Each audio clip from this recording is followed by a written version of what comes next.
At heto na nga, yung hinihintay yung proof na legit si Atapol Apps. Una, punta tayo ulit kay Atapol Apps.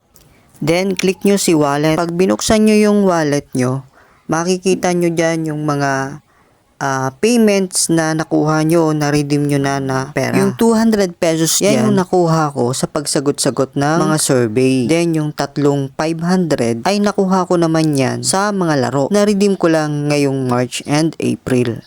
Ipapakita ko sa inyo ngayon kung saan nanggaling yung na-redeem na pera. Na kung saan ay ito ay nanggaling kay Gifted. Ito yung redeem instruction na ipinakita ko sa unang video na post ko kahapon. Mapapansin nyo dyan, yung Gifted PH, dyan nanggaling yung na-redeem natin na pera. Then, punta naman tayo sa ating text message.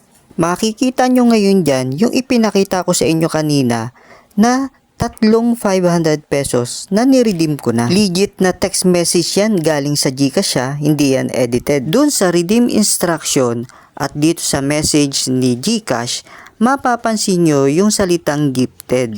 Ipinapakita ko lang sa inyo na tugma yung nakalagay doon sa redeem instruction at dito sa message ni GCash. Kaya subukan nyo na rin, wala namang mawawala, diba? Sa mga gustong mag-try, ilalagay ko lang sa comment section yung link na kung saan nyo madadownload si Atapol Apps.